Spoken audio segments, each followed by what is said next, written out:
시청자 여러분 안녕하십니까? 용감한 토크쇼 직설 원일입니다. 혹시 국민 참여 예산이라고 들어보셨습니까? 국민의 아이디어로 예산을 편성하고 국민이 직접 편성에 참여하는 제도입니다. 그런 게 있어 하시겠지만 이미 작년에 시행됐고 올해도 다음 달 15일까지 국민 제안을 접수합니다. 예를 들어서 여성 전용 임대주택 공급 예산, 담배꽁초 수거 예산 이런 겁니다. 국민이 참여하니까 투명해서 좋더라. 이런 게 있고 참여가 낮고 이런 게 바로 포퓰리즘 예산이다. 라는 그런 평가가 엇갈립니다. 그런데 그 예산 규모가 1,000억 원 가까이 됩니다. 오늘 직설에서 이거 괜찮은 건지 한번 따져보겠습니다. 국회는 대정부 질문 시작하면서 엄청 시끄러울 겁니다. 선거제 개편, 북핵, 경제, 여기에 버닝썬으로 촉발된 검경 수사권 문제까지 출래 불사춘이요. 봄은 왔지만 대한민국 여의도는 여전히 춥습니다. 직설 보시면서 이 말은 꼭 해야겠다 생각 드시면 100원짜리 유료 문자 샵 누르시고 3698로 보내주시면 방송에 직접 참여하실 수 있습니다. 직설 시작합니다.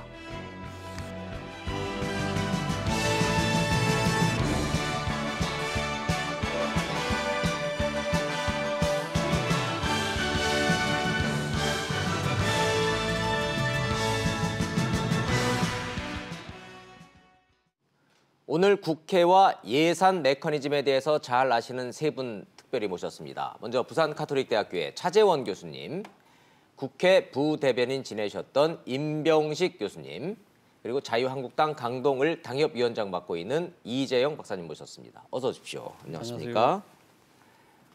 뭐 국민 참여 예산이라고 혹시 시청자 여러분님 들어보셨습니까? 제가 모두에 말씀을 드렸습니다. 저도 처음 들어봤습니다. 왜냐?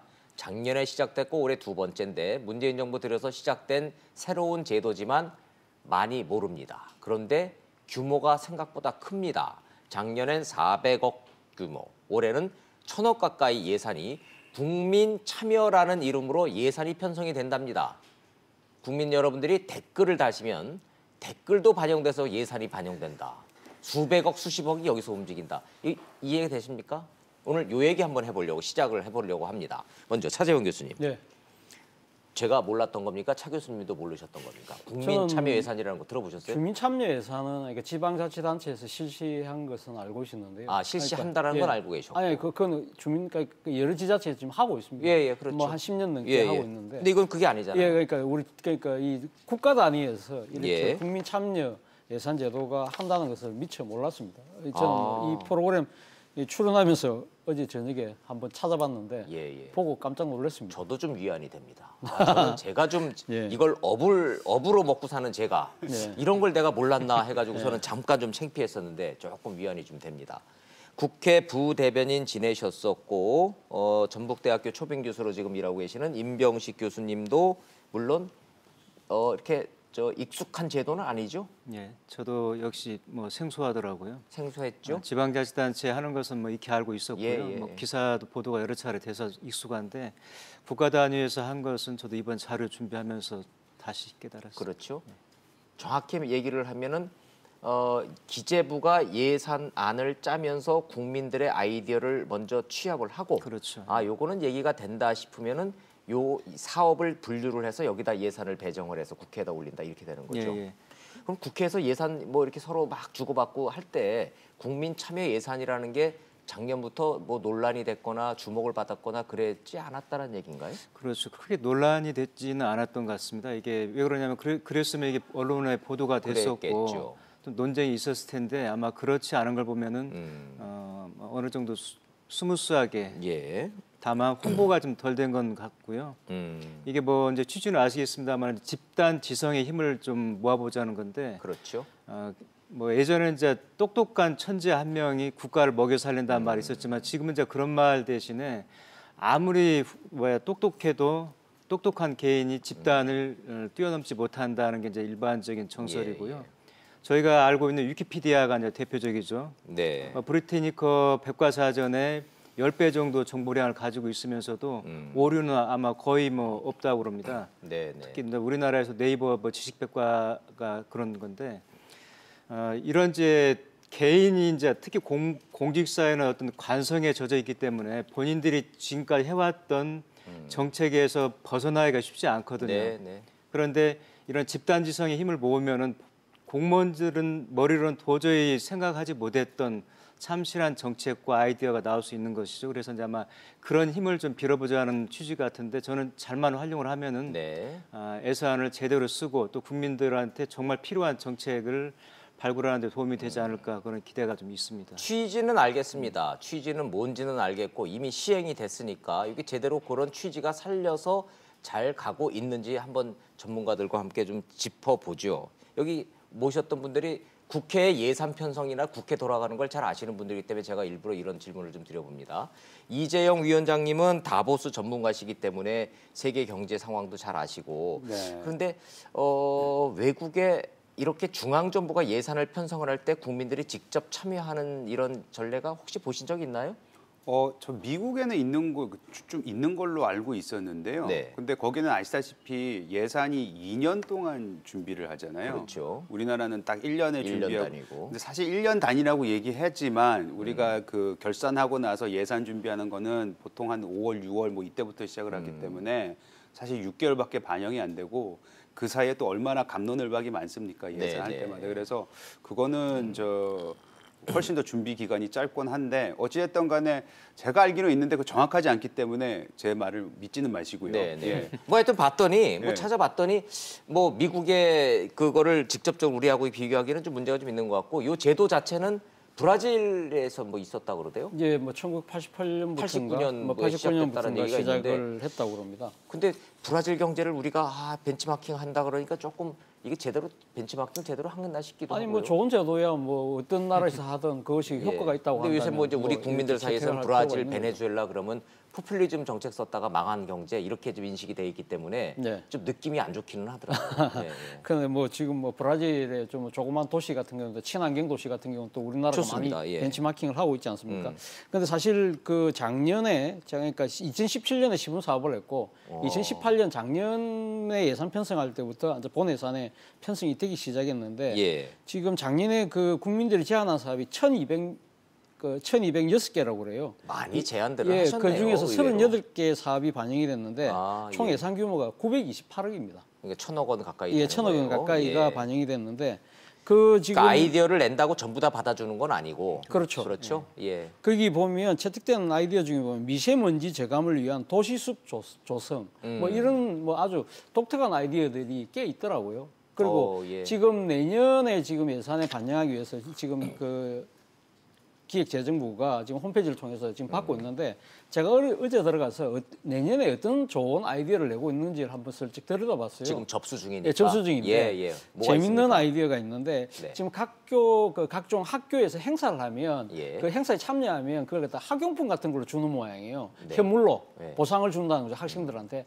그런데 학생들은 진작 그 현물로 받은 것이 자기 집에 있다고 한다면 그걸 안 쓰고 그냥 어디 처박아 놓고 그 활용도가 떨어진다는 것이죠. 그렇죠. 그런데 이에 대해서 뭐라고 이야기하냐면 학교 행사에 참여를 하면 예. 일종의 그 포인트를 주라. 포인트를 주면 그러니까 교육부가 그러니까 포인트를 주면 그 포인트를 모아서 포인트만 따로 쓸 수 있는 몰 같은 걸 만들어서 예. 거기서 가면 학생들이 자기 포인트가 적립되면 일정한 그 액수에 해당되는 만큼 가면 그 자기가 필요한 학용품을 구입할 수도 있는 거 아니냐. 그 아이디어는 이 아이디어 같은 거 겪어본 사람만이 낼 수 그걸 있는 낼 수 있는 아이디어네. 아이디어인 거죠. 아, 저는 상당히 괜찮은 아이디어라는 예, 생각이 우리 들더라고요. 애들이 예. 학교에 행사가 있다 그래서 애를 데리고 가봤는데 참석한 애들한테 노트하고 연필 같은 걸 줬어요. 예. 근데 애들은 요즘 그런 게 아쉬운 애들이 아니기 그렇죠. 때문에 받아가지고 시큰둥하고 처박아두고 예. 안 쓰더라. 근데 이것도 다 국가 예산이더라 국가 예산이에요. 이거예요. 예. 학부모 입장에서는 네. 물건으로 주지 말고 포인트로 주면 얘들애들이 훨씬 더 필요한 걸 쓸 수 있다. 네. 그런 아이디어는 좋네요. 저는 그 아이디어 보면서 이거는 정말 채택해야 되겠다는 생각이 들더라고요. 그런 데는 이제 좋아요 하는 공감이 예. 많죠. 예, 그렇죠. 들여다보시는 그 홈페이지가 어디라고요? 지금 그 국민 참여 예산이라는 걸 검색을 하면 예. 그 전용 홈페이지가 따로 나와 예, 있습니다. 시청자 여러분들이 지금 보시는 국민 참여 예산 검색하셔 키워드 치시면은 지금 이런 화면 보실 수 있습니다. 여기에다가 현재 이런 아이디어들이 접수되고 있다 이렇게 됩니다. 이재용 위원장님, 네.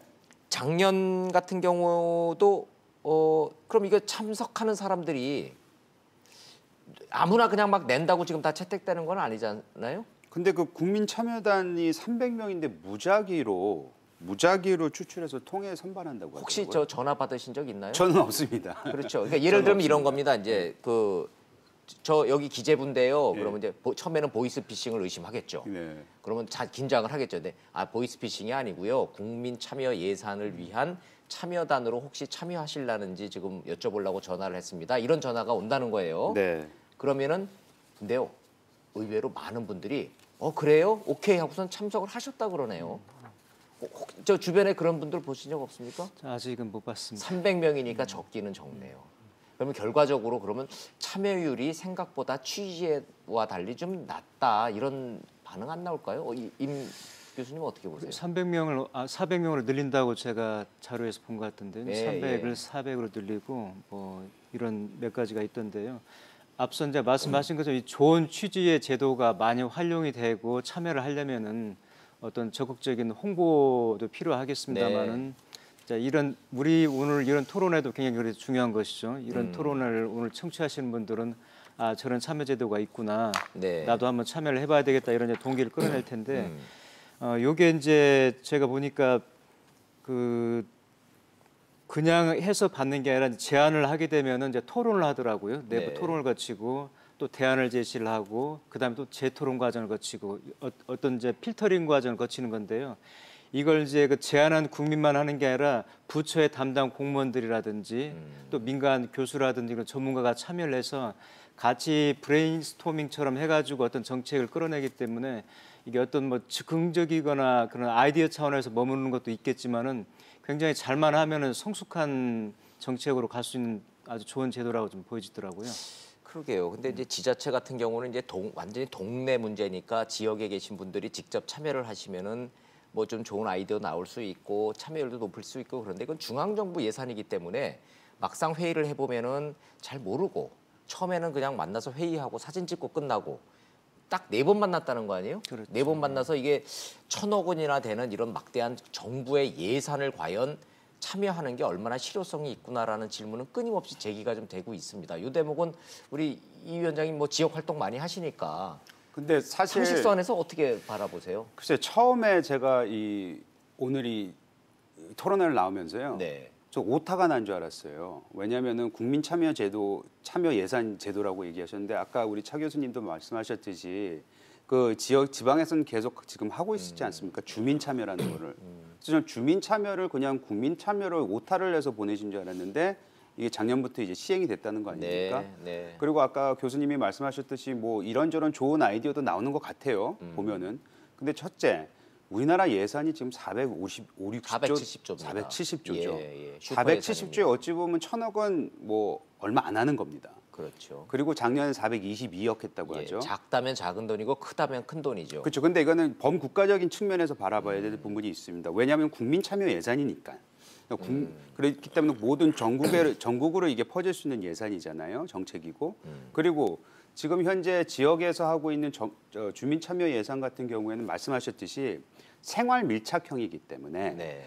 그 주민들이 그 지역에서 현안을 잘 느끼시는 아시니까. 거예요. 잘 아는 예, 부분. 예. 잘 아는 부분이기 공무원보다 때문에 내가 더 잘 아니까. 그런 부분들이 분명히 있고 예. 또 나오는 아이들이 훨씬 더 그 지역에 맞는 맞춤형 정책 제안들이 나올 수가 있습니다. 그래서 그런 굉장히 좋게 저는 보고 있는데 경기도만 해도 제가 알기로는 작년에 한 500억 정도를 했어요. 그러니까 경기도 하나만 500억을 했는데 작년에 422억. 물론 늘리려는 추세는 있기는 하는 것처럼 보이지만 그러니까 이게 재산이 그렇게 큰 건 아니고 저는 이것을 보면서 느낀 게 뭐냐면 아까 이제 포퓰리즘 아니냐라는 네. 말씀하셨는데 저는 거기에 맞다고 생각을 해요. 일단은 제목이 잘못 정해졌다고 생각해요.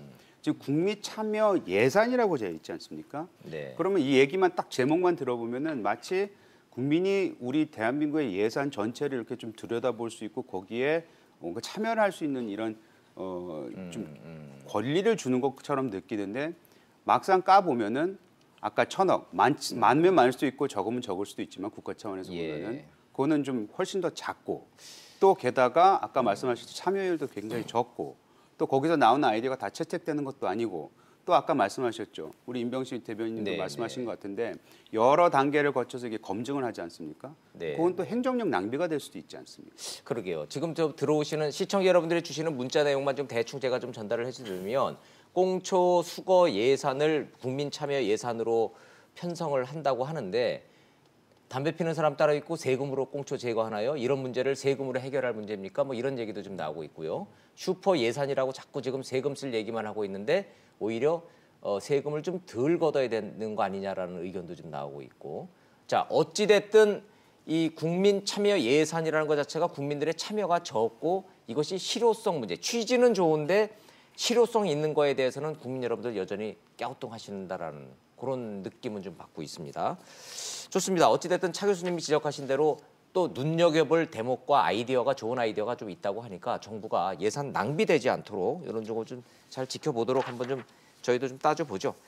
저 워낙 국회 상황이 지금 긴박하게 돌아가고 있고 워낙 갈등 구조가 심하기 때문에 빠르게 좀 국회로 한번 좀 가보겠습니다. 저 임 교수님 예. 오늘부터 시작인가요? 국회 대정부 질문이? 예, 그렇습니다. 대정부 질문 굉장히 핫하게 예정돼 있죠. 그렇죠. 뭐 이미 이전에 전초전이 지금 심각하게 지금 대립을 하고 있기 때문에 한판 예고전으로 예, 한번 세게 뭐 붙었죠. 선거제 지금 패스트트랙으로 지금 올리는 예. 안건을 놓고 지금 여야 사당이 한 팀을 이뤘고요. 그럼 역시 선거제부터 충돌할 거다 이렇게 보시는 건가요? 그렇죠. 오늘 첫 대정부 질문 정치 분야이기 때문에 예. 가장 핫 이슈가 되는 게 그 선거제도 개혁이거든요. 예. 그래서 아마 그걸 놓고 아마 10시부터 좀 시작을 했을 텐데 가장 그렇죠. 치열하게 지금 아마 격돌을 하지 않을까 좀 예상을 하고 있습니다. 그럼 얘기 나온 김에 선거제도 개혁 가지고 도대체 쟁점이 뭔지 관전 포인트가 뭔지 한번 좀 볼까요? 먼저 패스트트랙에 올린다 만다 이런 얘기가 하는데 임 교수님 얘기 마무리 좀 해주십시오. 패스트트랙에 올라가는 겁니까?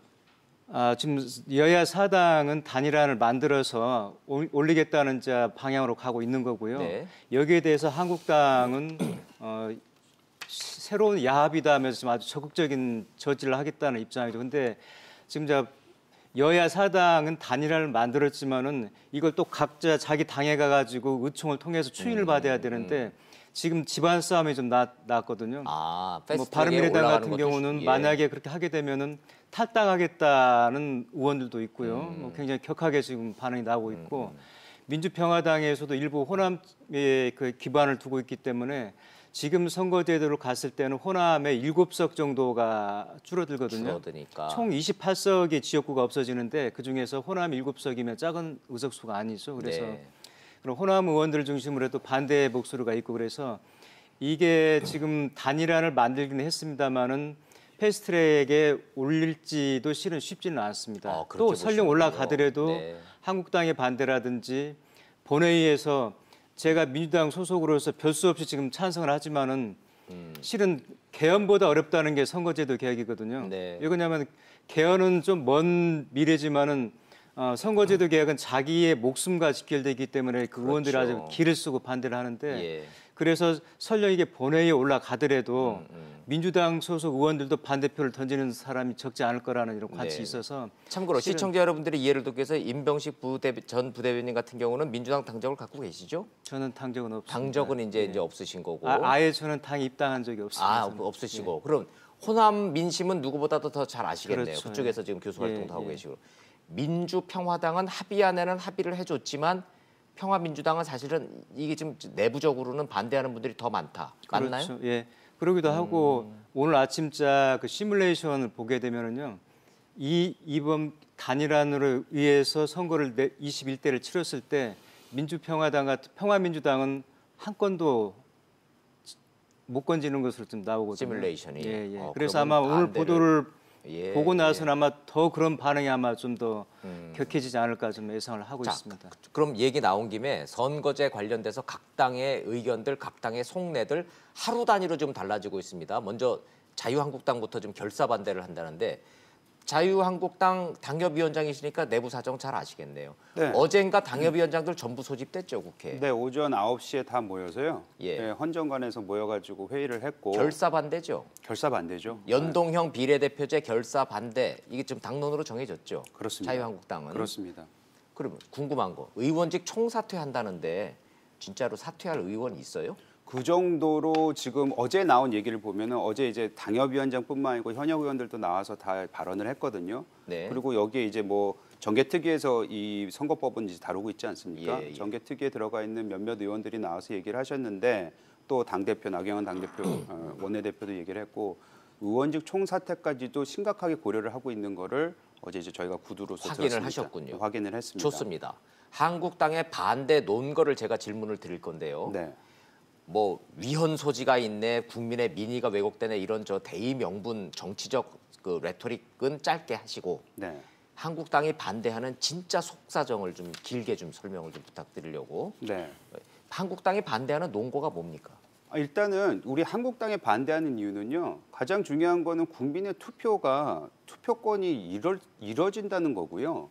그다음에 아니, 가장 오히려 중요한 건 이거죠. 투표권의 사표를 줄이기 위해서 연동형 비례대표제 하자는 논리 아니에요? 아니면 연동형을 하게 되면 또 다른 사표가 생깁니다. 오히려 사표가 더 생긴다? 그러니까 지금 사표가 있다고 주장을 해서 연동형 비례대표 제도를 얘기를 하지만 네. 연동형 비례대표 제도 지금 나와 있는 제도로 네. 설명하기 되게 힘들게 지금 복잡하게 되어 있는데요. 네. 그거를 해도 또 사표는 나오게 되어 있습니다. 아하, 왜냐면 이래나 일인이- 저래나 결국 사표는 나온다? 그렇죠. 사표는 나오고요. 가장 중요한 건 지금 5개 당이 있는 거잖아요. 예. 그죠? 거기서 가장 이득 보는 거는 정의당밖에 없어요. 정의당. 네. 나머지 3개 당, 민주당 제가 아까 이제 당내에 무슨 여러 가지 그 좀 이견이 있다라고 말씀하셨는데 이건 바른미래당뿐만 아니고 지금 현재 그 민평당 얘기도 하셨고 민주당 내에서도 지금 굉장히 이견이 심한 걸로 알고 있거든요. 그러면 민주당은 왜 정의당 좋은 일에 이렇게 앞장서서 이걸 하자고 합니까? 저희가 주장하는 것은 지금 민주당이 지지율이 계속 낮아지고 있잖아요. 네. 그럼 자유한국당이 계속 높아지고 있지 않습니까? 이것이 꼭 끝까지 가리라는 모르겠지만은 어찌됐든 건 내년 총선에 있어서 미리 대비를 하는 것이 아닌가. 즉, 지금 정의당이 예를 들어서 의석수가 늘 거라는 건 여러 가지 시뮬레이션을 통해서 나와 있는데 어떤 경우가 됐든 정의당은 연동형 비례대표제를 하면은 무조건 남는 장사다. 여기는 그렇죠. 이견 없으시죠? 여기에는 이견이 아무도 그 없는 걸로 계산에는 저는 알고 이견이 있습니다. 없어요. 네. 예, 좋아요. 그러면 정의당은 어떤 50%가 됐든 100%가 됐든 전국 단위로 하든 6개 권역으로 하든 정의당은 무조건 의석수 늘어난다. 무조건 남는 장사다. 그 좋아요. 남는 장사뿐만 아니고 그 남는 장사를 통해서 결국엔 교섭단체가 될 거라고 예상을 하고 있지 그렇죠. 않습니까? 교섭단체 되겠죠. 그럼 21대에 교섭단체가 됐을 경우에는 민주당과 같이 야합을 할 수 있다라는 것이 우리 당의 주장인 것이죠. 그러니까 자유한국당의 주장은 정의당을 교섭단체를 만들어줘서 속된 표현으로 민주당 이중대를 만들어서 전국을 이끌려고 하고 하는 꼼수가 숨어 있다. 이 프레임으로 지금 접근하고 있다고 이해해도 되겠습니까? 그렇죠. 그러니까 결국에는 뭐 아까 정치적 수사는 우리가 다 차지해두고 실질적인 예. 그 이유를 대라고 말씀하시는데 오히려 정치적 꼼수는 민주당이 부리고 있는 게 아닌가. 그러니까 라고? 아까 말씀하셨던 그 사표를 예. 우리가 사표를 만들지 말자라는 미명하에 오히려 꼼수를 부리고 있다. 저는 이렇게 보는 거죠. 라고는 것이 자유한국당의 논겁니다. 자유한국당이 민주당의 속내와 정의당의 속내까지 합쳐서 이러한 이유로 반대하고 있다는 말씀을 드리셨습니다. 샵 3698 문자로 유료 문자로 이런 주장에 대한 의견 주실 수 있습니다. 차 교수님 중간자적 입장에서 좀 평가를 부탁드려야 되겠네요. 네. 한국당의 이 시각, 네. 민주당은 한국당이 너무 삐딱하게 나온다라고 네. 하는 이 시각, 네. 중간자적 국민들은 어떻게 해석을 해야 할까요? 사실 이 선거구제, 그러니까 선거제도의 그러니까 이 개혁을 해야 된다는 이유가 왜 비롯된 것이죠? 우리는 그러니까 그 시작된 그러니까 출발점부터 다시 돌아갈 필요가 있다는 겁니다. 뭡니까? 일단 지금 국민 표심이 심하게 왜곡되고 있다. 예. 예를 들면 한 30%, 35% 받은 정당이 거의 그 가반 의석을 차지하는 그런 경우가 종종 있었잖아요. 그렇죠. 그리고 또 사실 또 국민들의 10% 이상의 지지를 받은 정당이 기껏해야 한 뭐 서너 석밖에 못 받는 그러한 식으로 그 양상이 드러난다. 그런 것은 정의당의 정당 득표율은 10%였는데 의석수를 의석수는 그렇게 전체적으로 따져보면 한 5, 6석밖에 안 되니까. 예, 그 정도밖에 안 되는 그런 상황이니까 단순 지금 계산을 해보면 10% 지지를 받으니까 300명 중에 10%인 30명 30석을 받아야 확보하는 되는데 것이 민심인데 한 대여섯 정도밖에 못 갖고 간다. 네. 그것은 심각한 표심의 왜곡이라는 것이죠. 그리고 좋습니다. 또 하나는 예, 시작점을 일종의 알겠어요. 또 이 거대 정당의 이미 과다대표되는 경우가 있다. 예를 들면 그러니까 제1당과 제2당이 상당히 그 뭡니까 표를 독식하는 일종의 승자 독식의 그 논리가 가능한 것이고요. 그러다 보니까 상당히 그 어떻게 보면 저 대한민국 정치가 일종의 그 거대 정당 두 개의 적대적 공생관계로 통해서 일종의 극한적인 대립, 그러니까 대화 타협이 실종되는 그러한 모습이 드러난다는 것이죠. 그리고 또 그 과정에서 우리 한국 정치의 고질적인 문제인 지역주의가 심화된다.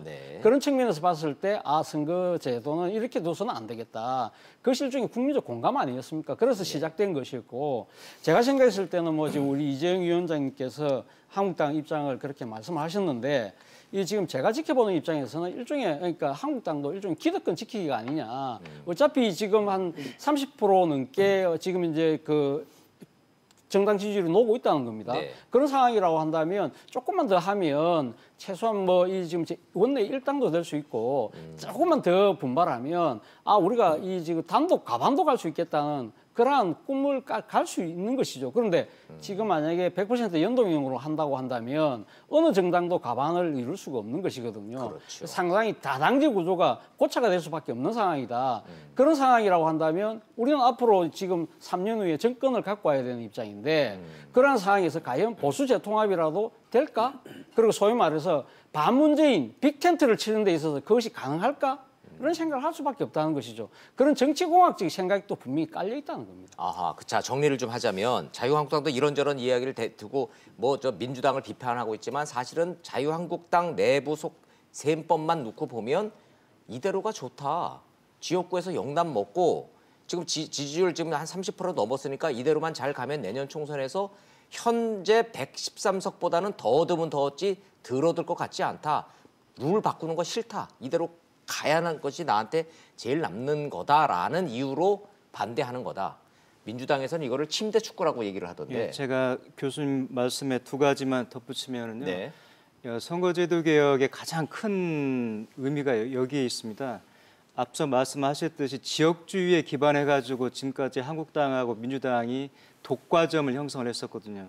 그러니까 어떤 현상이 있었냐면은 둘이 대화를 하다가 하나가 그 회의장을 박차고 나가면은 회의 진행이 안 되는 거예요. 경색되는 거죠. 근데 제가 20대 때는 이제 다당제가 돼가지고 협치가 이제 화두가 됐었지 않습니까? 그래서 이게 4당이 5당이 합의하다가 한 당이 박차고 나가더라도 관계없이 회의 진행을 합니다. 그래서 뭐 지난해 무슨 바람직한 건 아니지만은 예산 정국 같은 때는 심지어 한국당하고 민주당하고 연대해가지고 예산을 통과를 시켰다든지 이번에 그 선거제도 패스트트랙 같은 경우는 한국당을 배제하고 나머지 4당이 끈을 묶는다든지 이런 게 계속 합종 연행이 가능하기 때문에 이 협치는 이제는 시대 정신이다, 시대 흐름이기 때문에 거대 양당이 나눠먹는 이런 독과점 시대는 이제 지나갔다는 것이고요. 또 하나는 아까 교수님 말씀하셨는데 이 지역주의를 해체할 수 있는 아주 좋은 선거제도의 한 방편인데요. 연동형 비례대표제를 하면 지역주의가 깨지나요? 아니 시뮬레이션 오늘 결과도 보게 되면은 민주당 같은 경우는 이번 제 단일안으로 선거를 치렀을 때 민주당은 TK하고 불경에서 부산, 울산, 경남에서 14석을 가져가는 것으로 나왔고요. 거꾸로 한국당 같은 경우는 호남에서 7석을 11석을 가져가는 걸로 나타나는데 그렇다면 지금 한국당 같은 경우 호남에 한 석도 없거든요. 그런 데서 11석을 확보를 하게 되면은 적어도 호남에 존재하는 한국당의 그 의사를 대변할 수 있는 창구가 생긴다는 거죠. 그래서 이런 지역주의가 와해될 수 있다는 그런 측면에서 저는 이걸 봐야지. 근데 한국당은 지금 지난해 말에 5당이 연동형으로 하자고 어쨌든 합의를 했었고 1월 안에 처리를 하기로 했었는데 그동안에 계속 본인들이 입장 발표를 안 했던 거죠. 그러다가 좀 여기까지 몰렸던 건데 물론 이제 이런 아쉬움이 있습니다. 이게 선거제도 개혁은 일종의 게임의 룰을 만드는 건데 하나를 배제시키고 3명이서 어떤 게임의 룰을 만드는 건 좋지 않은 선례라는 점에서 좀 아쉬움은 좀 있습니다만은 좋다 나쁘다의 문제가 아니라 게임의 룰을 하는데 한쪽이 들어 누워버리면은 나머지 셋이서 만든 룰이 수용이 돼서 그것이 선거 결과로 안정적으로 갈 수 있을까요? 현실적으로? 방금 말씀드렸듯이 그 한국당이 어쨌든 논의 구조에 들어오지 못해서 빠지긴 하지만 이 제도가 어떤 악법이라든가 잘못된 방향으로 가는 게 아니라는 거죠. 또 하나 제가 그럼 말씀드리면 패스트트랙에 올려서라도 이거는 추진하는 것이 맞다라는 의견을 갖고 계시네요. 그렇죠. 근데 뭐 연계 개혁 입법하고 지금 민주당 두 개지를 연계를 시켰는데 이제 그게 꼭 연계를 해야 될지는 이제 그것은 차제로 놓더라도 선거제도 개혁은 내년 총선에 앞서서 개혁이 돼야 된다는 그런 대의는 좀 있는 것이죠. 좋습니다. 제가 반론 질문 저희 사전에 들어온 저희 시청자들 질문을 두 가지를 좀 드리고 가도록 하겠습니다. 양당제 하니까 너무 싸워서 안 되겠더라. 그러니까 다당제를 좀 해서 협치를 좀 해야 되겠다. 대한민국은 요 논리였었는데 다당제 해보니 협치됐나요? 이제 이런 질문이 있어요. 그거 두 분한테 좀 짧게 좀 답변 좀 드리겠습니다. 양당제 하니까 싸움만 하고 국회가 돌아가질 않더라. 다당제가 차라리 낫겠다라는 게 민심이라면 다당제 한 뒤에 대한민국은 국회가 협치가 그래도 조금이나마 더 잘 됐습니까? 가능성이라도 엿봤습니까? 저는 긍정적으로 보는데요. 긍정적이다. 예. 그래도 극단적인 양당제보다는 다당제가 훨씬 낫더라. 그렇죠. 어허. 국민들께서 시각을 좀 달리 보셔야 되는 게 국회의원들 싸움만 한다고 뭐라고 하시는데 실은 국회는 싸우는 곳이거든요. 그렇죠. 다만 품위 있게 싸워야 되는 거죠. 왜 정책을 놓고 싸워야 되는 거죠. 법을 놓고 싸워야 되는 거고 왜 이 법이 하나 생김으로써 수많은 사람들의 이해관계를 저울질하는 건데 당연히 싸워야 되는 거죠. 입장을 대변해서. 이렇게 싸워서 어떤 정책이 그나마 바람직하게 가는 게 나은 거지 둘이 야합을 해가 정말 말 그대로 나눠 먹기식으로 가는 게 낫습니까? 그건 아니라 봅니다. 다당제 된다고 모든 문제가 해결되는 건 아니지만 최소한 극단적인 양당제보다는 다당제가 그렇죠. 훨씬 협치에 가깝다 이런 느리게 의견이시죠. 가지만은 바른 방향으로 바른 가는 거죠. 방향. 예. 차 교수님도 그 점에 대해서는 기본적으로는 동의하십니까? 저는 뭐 다당제가 지금 그러니까 20대 국회에서 이제 우리가 실현됐지만 그것이 상당히 생산적 결과를 아직까지 못 보여주고 있기 때문에 아마 그런 결과는 좋지는 예, 않았죠. 그런 아마 예. 질문이 나오는 것 같아요. 근데 사실은 어떻게 보면 지난 그 촛불 그 혁명 과정에서 국민들이 요구했던 것은 일종의 어떻게 보면 분권이라는 부분이 있는 것이거든요. 예. 그것은 뭐 이 지방의 분권도 있지만 중앙 권력을 특히 중앙 권력 중에서 대통령 권력으로 상징되는 예. 이 제왕적 대통령의 권한을 좀 나누자는 이야기도 분명히 있었다는 것이죠. 그렇다면요. 그 대목에서 지금 또 추가 질문 드리면 다당제를 해보니 제왕적 대통령제가 좀 완화됐나요? 대한민국은? 그러니까요. 제가 그래서 말씀드리는 건데 이 부분에 대해서 사실 어떻게 보면 지금 현 집권 세력도 이 부분에 대해서는 그렇게 할 말이 없을 것이라는 것이죠. 그런데 문제는 그것이 안 됐기 때문에 우리가 다 모든 걸 다 얻고 다시 옛날로 돌아가자는 것이 아니라 이러한 그러니까 그 연동형 비례대표를 통해서 다당제라는 그러니까 의회에서의 정치 구조를 확실하게 확립을 하게 되면 권력 구조도 거기에 따라서 바뀔 수밖에 없을 것이라는 것이죠. 그러니까 다당제를 간다라는 전제는 의원 내각제를 전제로 해서 꼭 가야 의원 된다. 내각제라는 형태는 아니지만 아니더라도 어떤 식으로든 그러니까 지금 대통령에게 지나치게 집중되어 있는 권력 자체를 분산할 수 있는 하나의 중요한 동력을 만들 수 있다는 겁니다. 차 교수님이 굉장히 중요한 지점을 그 포인트를 지적을 해주셨는데 자유한국당이 반대하는 논리 중에 하나가 이렇게 연동형 비례대표제를 해서 다당제를 갈 거면 차제의 권력 구조도 바꿔야 된다. 개헌을 해서 대통령제를 의원 내각제로 바꾸지 않는 연동형 비례대표제 다당제는 전국의 혼란만 가중시킬 뿐 이거는 합리적이고 생산적인 정치 제도가 될 수 없다. 이 논리가 있던데 자유한국당의 당론입니까? 제가 일단은 아까 대변인께서 말씀하셨던 부분, 예. 그 자유한국당은 그동안 아무 말 하고 있지 않다가 끝에 와서 불난 집에 불난 것처럼 이렇게 좀 다급해진 거 아니냐 이런 말씀하셨는데 거기에 제가 반론을 하고 싶던 부분이 바로 그 점입니다. 기억하실지 모르겠지만 우리가 이거 선거제도 개편에 대해서 계속 얘기를 하고 있을 때 자유한국당에서 주장했던 것이 있어요. 뭐냐? 그래, 만약 다당제로 갈 거면은 지금 꼭 의원 내각제가 아니더라도 가능하지 않겠냐라고 이제 교수님께서 말씀하셨지만 저희가 어느 선거제도를 봐도 전 세계적으로 이미 벌써 다당제가 잘 되어 있는 곳은 의원 내각제가 있는 곳입니다. 그렇기 때문에 우리가 결국에는 외국의 모델들을 사례로 가지고 오는 거 아닙니까? 그러려면은 말씀하셨던 대로 바로 그 부분, 대통령, 집중된 대통령의 권력, 이것을 어떻게 분산을 할 수 있을 거느냐, 그걸 함께 논의를 해야지만이 말씀하셨던 선거 개혁이 진짜 의미가 있다. 이런 얘기를 계속 주장해 왔던 거거든요. 그렇기 때문에 이 연동형 비례제도 대표 제도만 가지고 한국당은 아무 말도 하지 않은 것이냐 이런 거에 대해서는 제가 조금은 반론을 드릴 수가 네, 있고요. 네. 뭐 한국당 소속이시니까 한국당의 입장에서 설명해 주시는 거는 이제 감사한 일이고요. 네. 저는 이제 자꾸 국민 입장에서 좀 이제 질문을 좀 드리게 되니까 그렇다면 아니 근데 그 부분이 예. 이거죠. 국민이 질문하셨던 게 그거잖아요. 아까 말씀하셨대로 이렇게 제왕적 대통령을 놔둬서 안 된다는 것도 국민이 요구하는 것 중에 하나거든요. 그랬었죠. 그런데 그것을 함께 같이 해결하지 않으면 이게 해결이 안 되는데 네. 마치 연동형 비례제도 제도만 가지고 들어오면은 모든 것이 해결되는 것처럼 얘기하는 것 자체가 꼼수라는 거죠. 좋습니다. 지금 예, 전 세계 193개 선거 제도 중에서요. 연동형 비례제도 대표를 채택하고 있는 곳이 9군데입니다. 4.7%밖에 안 돼요. 네. 그 중에서 대표적으로 독일. 독일이 있고 예. 나머지 8개는 여기서 제가 기억이 안 나서 예, 말씀드리겠지만 근데 그중에서 제가 포인트하고 싶은 건 뭐냐면 대통령 제도 아래에서 연동형 비례제도 제도를 가지고 있는 건 볼리비아밖에 없습니다. 맞아요. 예. 네. 예. 볼리비아가 어떠냐요? 제가 볼리비아 폄훼하는 건 아니겠지만 네, 예. 볼리비아 거기 총 소득이 제가 알기로는 4,000불이 안 됩니다. 예, 예. 아니 네. 뭐 볼리비아라는 나라를 총생산- 저희가 깎아내릴 필요는 없지만 하지만 저희가 우리가 모델로 삼을 국가는 정치 제도는 아니라는 아니지 말씀을 않나. 드리고 싶은 예. 거죠. 아니 예. 근데 우리 예. 이재용 위원장님 말씀이 정말 지당하신 말씀인데 근데 문제는 지난 12월 달에 사실 그 아시다시피 이정미 정의당 대표, 손학규 바른미래당 대표가 단식 갔지 않습니까? 예. 그때 당시 여야 이 원내대표 이 5분이 모여서 합의를 한 게 있어요. 예. 그러니까 지금 정개특위를 연장하면서 연동형 비례대표를 논의하면서 동시에 뭘 하냐면 이 그 권력구조 개편과 관련된 논의도 같이 참수하자고 이야기를 했는데 사실 그 논의에 사실은 그 자유한국당이 상당히 소극적 뭐 내지는 아예 참석을 하지 않았다는 것이죠. 네. 그러다 보니까 지금 기다리다가 지금 자유한국당을 뺀 여야 사당이 그러면 이 선거제도라도 먼저 하자고 지금 놓은 겁니다. 예. 그런데 거기에 대해서 지금 한 2주 전이었습니까? 2주 전에 자유한국당이 내놓은 안 자체가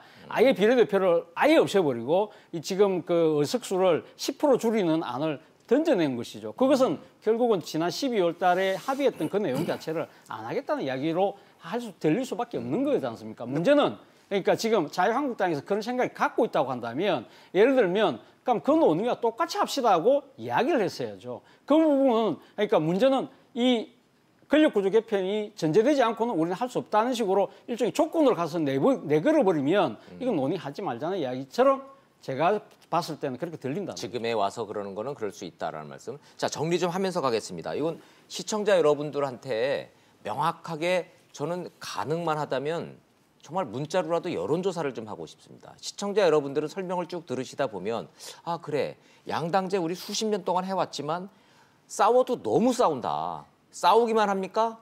죽음으로 이끌어갈 정도로 갈등이 너무 심해지는 거예요. 지긋지긋하다. 그래서 양당제 하지 말고 좀 다당제 좀 해보자.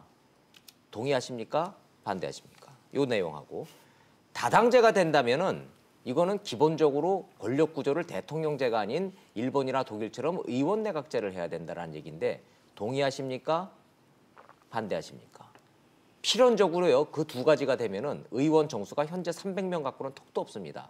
최소한 400명은 돼야 된답니다. 그래서 연동형 비례대표제를 하면은 숫자가 늘어나면은 이 싸움 안 하는데 300명으로 이걸 딱 정해놓으니까 이게 싸움이 답이 안 나오는 것 같아요. 이 부분에 대해서 좀 국민들한테 솔직하게 좀 이렇게 말할 필요 있지 않을까요? 부대님 어떻게 보세요? 좀 저는 객관적으로 의원 보셨을 수를 늘려야 된다는 입장이거든요. 또 특히 현실적으로 국회 내에서도 그렇고 전문가들도 그렇고 우리 인구 규모라든지 경제력 규모로 감안해 볼 때도 저희가 의원 수가 좀 부족한 건 사실입니다. 근데 대한민국 국회의원 300명이 적정 인원수다 오히려 많다 이거는 국민들이 싫어서 그럴 뿐이지 그렇죠. 예, 예. 정말 일을 제대로 안 하니까 예. 미운 거지. 실제 일을 하려면 예를 들어서 국회 그 상임위원회만 보시더라도요. 문화, 산업, 자원, 통상 이게 왜 벤처 왜 그러냐면은 국회의원 수는 작은데 상임위를 많이 못 늘리니까 상임위 이름이 길어지는 겁니다. 뭐 네. 산업, 통상, 자원, 벤처, 중기 이렇게 들어가는 거고 또 뭐 이런 상임위 이름들이 많은데 적어도 제대로 일을 하려면은 저는 지금보다 10%뭐 국민 여론이 있으니까 뭐 무작정 못 늘리더라도 현실적으로 좀 조정할 필요는 좀 있다는 좀 생각을 갖고 있습니다. 네, 네. 아, 그러니까 이게 근데 지금 자유한국당에서 비례를 폐지하고 270석만 하자는 건 저는 바로 자유한국당이 바로 꼼수를 부렸다는 건데 그럼 얘기 나오신 김에 이재용 위원장한테 그럼 바로 반론 질문 드려보죠. 자유한국당은 아예 이번 기회에 그 비례대표 있으나 마나 한 거니까 아예 없애버리십니다. 그리고 국회의원 수를 270명으로 30% 줄여버리겠습니다. 이렇게 나와버렸어요. 그 논거는 뭡니까? 근데 보세요. 저희가 지금 논의를 하는 과정 속에서 제도에 대한 문제점 뭐 이런 것도 전문가로서 얘기를 하지만 많이 나온 얘기 중에 하나가 뭡니까? 국민이 원하는 게 뭐냐? 이거에 대해서 저희가 계속 얘기를 하고 있지 않습니까? 예. 아까 말씀하실 때 서로 싸우는 모습 보기 싫어한다. 계속 저런 식으로 정쟁하는 거 보기 싫어한다. 뭐 권력 구조에 대해서도 말씀을 하셨고 하지 않습니까? 네. 국민의 여론을 무시하고 갈 수는 없는 거예요. 그럼 그 그렇지 않습니까? 자유한국당이 파악하신 국민의 여론은 뭡니까? 근데 보세요. 연동형 비례제도 대표를 제대로 하시려면은 예. 말씀하신 대로 의석수가 늘어야 돼요. 근데 민주당은 왜 그거를 알면서 왜 300석으로 딱 카트를 했을까요? 국민들이 싫어하니까. 국민들이 싫어하니까. 국민들이 국회의원 수 늘린다 그러면 어느 누구 하나 지금 찬성하는 분이 없잖아요. 그렇죠. 그러니까 그거 자체가 꼼수 아닙니까? 자신들이 진짜 이걸 정면 돌파를 하려면은 그래 연동형 비례대표 주세요. 가지고 오자. 국가가 발전하기 위해서, 정치가 발전하기 위해서 좋다 이겁니다. 그러면 솔직하게 국민한테 얘기하고 375석이 되든 400석이 되든 그거 가지고 나와야죠. 오히려 자기네들 욕을 얻어먹기 싫으니까 300석으로 딱 막아놓고 그 안에서 연동형 비례제도 대표 제도를 하자? 그 꼼수 아닙니까? 그리고 지금 비례대표, 저도 비례대표 출신이기 때문에 네. 비례대표에 대해서 폄훼하는 발언 제 스스로 제살 깎아먹는 거니까 하기가 싫지만 그럼에도 불구하고 국민들이 얘기하셨던 것 또 하나 있어요. 뭐냐? 비례대표들 중에서 저는 아니라고 믿고 싶고 그걸 아니라고 평가해 주시고 싶지만은 받고는 싶지만 과연 이 전문성을 가지고 국민을 위해서 일했던 비례대표들이 다였냐? 예. 아니라고 생각하시는 분들도 꽤 많아요. 아시다시피 그 밀실에서 비례대표 리스트 만들어내고 그거에 대한 국민들의 불만도 굉장히 많지 않았습니까? 그거에 대해서는 끊임없이 논란이 되었단 말이죠. 그런 거에 대해서 그럼 만약 비례대표를 없애고 차라리 270석으로 줄이자. 이거는 제가 봤을 때 어찌 보면 정치적인 발언일 수도 있지만 꼼수를 먼저 부린 거는 민주당이라고 저는 생각할 수밖에 없고요. 거기에 만약 자유한국당이 가지고 나온 안마저도 꼼수다라고 말씀하신 그 평가, 그 비판 달게 받겠습니다. 아니 근데 예. 저는 자유한국당이 그러니까 지금 의원수 정수 10% 줄이자 많은 국민들이 막 박수 보내면서 그런 생각할 거예요. 아 자유한국당이 상당히 자기 희생적인 모습을 보이고 있구나라고 생각할지 모르겠습니다만 그거야말로 저는 제가 소위 말하는 꼼수가 아닐까. 그건 소위 말하는 반정치 포퓰리즘이라는 것이죠. 그러니까 어떻게 보면 지금 국민들 입장에서는 진짜 국회의원 맨날 싸우고 생산적이지 않고 상당히 어떻게 보면 그 이 갈등을 더 심화시키는 그러한 것이다. 그래서 다 똑같은 땡땡들 아닙니까? 그런 식의 지금 국민 여론을 업고서 네. 지금 그러니까 의원 정수 10% 줄이겠다는 것이야말로 어떻게 보면 그것이 상당히 자기 희생처럼 보이지만 오히려 더 기득권을 강화하는 것이라는 것이죠. 네, 모든 그 우리 그 법칙에도 보면 그렇지만 소수가 되면 특권은 더 강화될 수밖에 없습니다. 숫자가 줄어들면. 숫자가 늘면 늘수록 현재에 있는 사람들은 특권을 더 누릴 수밖에 없는 상황이고 지금 그 의원 정수를 일반 뭐 지난번 이 몇몇 정당에서 한 350, 360석 늘리자고 하면서 내걸었던 조건이 뭐냐면 전체 그러니까 지금 의원들에게 지금 지급되는 세비를 비롯해서 여러 가지 경비는 총액 경비는 현재의 300석과 똑같이 하겠다는 거였거든요. 네, 네. 그렇다고 한다면 의원들 입장에서는 지금 기존의 의원들 입장에서는 자신의 특권과 권한이 줄어드는 셈이 되는 것이죠. 네. 그런 측면에서 본다고 한다면 만약에 의원 정수를 늘린다 하더라도 그러니까 전체적인 경비를 만약에 딱 그 상한을 정해놓고 한다면 국민들 입장에서는 나라의 살림을 감시할 수 있는 감시권을 더 많이 만드는 차원에서는 오히려 박수를 보낼 수도 있는 것이거든요. 예. 근데 단지 국회는 맨날 싸우는 것이니까 비생산적인 것이니까 비효율적인 것이니까 줄여야 되겠다고 한다면 예. 아예 국회 제도 자체를 없애야 되는 것이죠. 아니, 그건 그 아니라는 부분에 아니라는 대해서 것이죠. 제가 한 말씀만 드릴게요. 예. 얼마 전에 일주일 전, 2주일 전인가 그 다른 지상파에서 그 이 부분에 대해서 얘기를 한 적이 있습니다. 거기서 그러면은 의원 이 세비 뭐 이런 거를 정해놓고 오히려 의원 수를 늘리는 게 어떠느냐? 세비를 그 정해놓고. 세비 내에서 총액을, 숫자만 해서 그렇죠. n분의 1로 나누자. 그죠? n분의 1로 나누자. 그러니까 세비가 확 줄어드는 거예요. 그렇죠. 1인당 세비는 돌아가는. 그렇죠. 그러면 말씀하신 대로 들어보면 국민이 좋아해야 되잖아요. 예. 그렇죠. 일할 사람들 더 근데 안 많아지고. 믿죠, 국민들이. 근데 뭐 결과가 어때? 처음에 그거에 대해서 투표를 했고 중간에 수기 과정을 거친 다음에 끝에 가서 투표를 또 했습니다. 네. 그 수기 과정 속에서 이거를 뭐 찬성하고 반대하는 전문가가 나와서 얘기를 했고 그 수기 과정을 보니까 시민들이 한 제가 봤을 땐 적게는 100명에서 150명, 200명 정도 모인 것 같아요. 그러니까 뭐 다 여론이라고는 할 수 없겠지만 나름 노력을 했던 것 같습니다. 처음에는 제가 알기로는 한 50%좀 넘게 그래도 난 반대한다 정수 늘리는 거 이렇게 하셨다가 다 끝나고 나서 말씀하신 거 다 거기에서 말씀을 하셨어요. 좋은 점은 끝에 가서는 오히려 60%가 70%더 많은 분들이 그래도 늘려서는 안 된다 이런 말씀을 하셨단 말이죠. 그러니까 우리가 국민의 입장을 자꾸 제도를 통해서 안다 그러지만 국민들은 다르게 생각을 하고 계세요 지금. 이게 언론 탓도 좀 있습니다. 언론이 뭔가를 정확하게 짚어줘서 시시비비를 가려주면 국민 여러분들이 합리적으로 판단할 수 있는 근거가 될 텐데 항상 그냥 뭉뚱그려서 여야를 합잡아서 그냥 이 양비론으로 갖고 싸운다고만 그려놓고 싸움하는 것만 전달을 해드리니까 시시비비를 모르고 그냥 보기가 싫으신 거예요. 그러니까 숫자 늘어나는 거에 대해서는 아주 극단적인 혐오감이 있는데 지금 문자 들어오는 거. 한 가지만 더 말씀드릴게요. 아까 이제 그 기득권을 지키기 위해 자유한국당 이러는 거 아니냐 말씀하셨을 때 거기에 저는 나름 반성을 해야 된다고 생각을 합니다. 근데 한 가지 저는 서울서 지역 당협위원장 맡고 있어요. 서울은 분위기가 그렇지 않습니다. 서울은 제가 쉬운 것이 아닙니다. 우리가 하기가. 우리 서울에서 자유한국당이 선거하려면 끊임없이 개혁하고 투쟁해야 되고 혁신을 만들어내야 되거든요. 그렇기 때문에 이것을 단지 기득권을 지키기 위해 우리가 한다? 저는 그거에는 제 입장으로서는 동의할 수 없고 서울에 있는 최소한 그리고 그 인근에 있는 경기도 수도권에 있는 자유한국당에서 그래도 정치를 위해서 뛰고 있는 사람들은 동의할 수 없는 부분이 분명히 있다라는 말씀을 그냥 전달해드리고 싶습니다. 좋습니다. 제가 예. 한 말씀 드리면요, 이 선거제도 개혁 정개투기가 매년 선거 임박해가지고 장날 장 섰듯이 또 맞아요. 뭐 선거 예. 지나면 또 유야무야 되는데 이걸 상소화를 해야 될 필요가 있습니다. 이 4년 동안에 수시로 이게 열려서 문제점을 보완하고 개선할 수 있는 그런 제도적인 장치에다가 이걸 당사자들 보고 선거법을 개정하라 그러니까 어렵죠. 이게 되겠습니까? 어렵죠. 그래서 저는 예. 의원들을 뭐 전면 배제해서는 안 되고 의원들도 포함시키되 뭐 국민 참여 예산처럼 주민이라든지 전문가들로 구성된 이런 외부 집단을 통해서 선거제도를 상시적으로 모니터링하고 개선하고 이렇게 해야 되지 그렇지 않고 지금처럼 임박해가지고 흉내 내다가 또 선거 지나면 또 손 털어버리고 이래서는 저는 선거제도가 백년하청이 된다는 생각이 맞습니다. 들어요. 세 분 모셔서 말씀을 듣고 있지만 선거제도 개혁 국회에서 논의 중에 있지만 패스트트랙에 올리는 것 자체도 쉽지 않다라고 중간 정리를 좀 하고 넘어가도록 하겠습니다. 샵 3698 유료 문자 100원으로 여러분들의 의견을 받고 있는데 지금까지 들어온 것만 제가 대충 정리를 해서 해드리면 소수당도 목소리를 내야 합니다. 연동제 필요합니다라는 의견이 절반 정도 되는 것 같고요. 이거 하나 읽어드리겠습니다. 대통령 중심제에서 다당제는 지나가는 개가 웃을 일이다. 예, 이런 뭐 아주 그 냉소적인 표현도 좀 있기는 있습니다. 소수당도 목소리를 내도록 해달라는 국민 여론 분명히 존재하고 자 권력 구조는 놔둔 채 연동형 비례대표제에서 군소정당들 많아지는 게 정국 운영에 뭐가 도움이 되느냐라는 국민들의 이런 반응이 양분돼 있다라는 점 여기까지 정리하고 다음 주제로 얼른 좀 넘어가 보죠. 저는 개인적인 관심사가요.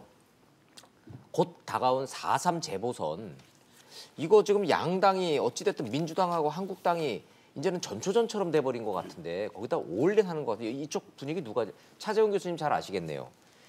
황교안 대표 같은 경우에 아예 창원에다 원룸을 얻으셨대요. 예, 뭐 본인 입장에서는 아마 지금 사실 지난 그 지방선거 때 그러니까 네. 부산 경남의 민심 자체가 완전히 민주당 쪽으로 쏠려버렸잖아요. 표심 자체가요. 그러다 보니까 예를 들면 지금 이번에 보궐선거가 벌어지는 통영, 고성의 지역단체장 자체가 제 기억으로는 아마 민선이 회복되고 난 뒤에 처음으로 지금 그 민주당이 지금 갖고 갔거든요. 네. 그 정도로 상당히 그러니까 어떻게 보면 이 텃밭을 잃어버린 셈이었기 때문에 아하. 옛날 잃어버린 땅을 그러니까 고토를 회복하겠다는 의지가 분명히 강한 것 같고요. 예. 그리고 여기다가 지금 뭐 여러 가지 각종 여론조사에 보면 지난 그 6.13 지방선거 때 상당히 그 민주당이 지금 쏠렸던 민심 자체가 예. 다시 지금 그 이 자유한국당 쪽으로 넘어오는 듯한 기류가 일치고 있다. 좋습니다. 그런 식으로 그러면은, 예. 이런 상황을 적극적으로 좀 타고 싶다는 생각을 갖고 계신 것 같아요. 양당 대표가 가서 올인을 한다는 얘기인데 먼저 통영 고성부터 시청자 여러분들한테 정확히 좀 전해드리죠. 맨 왼쪽에 민주당 후보는 양문석 후보인데 양문석 후보는 민주당 후보고 자유한국당 정점식 후보는 황교안 대표하고 개인적인 연이 좀 있는 분이죠. 예. 잘 아시죠? 어떤 분이시죠, 저분이? 검사 출신인가요? 예. 그다음에 대학도 같이 성대 선후배 사이고. 네. 그러면 황교안 대표가 아예 딱 자기 사람 갖다 꽂아놓고선 승부수단이다 이렇게 해석해도 가능합니까? 뭐 거기에 반발해가지고 2분 정도가 아마 무소속으로 나온다고 제가 들었는데 한국당 저기 이제 저분으로 이제 그러면 공천을 하니까 국회 경험이 있으시니까 통영 고성의 관전 포인트 뭐예요? 임 부대변인 보시기에.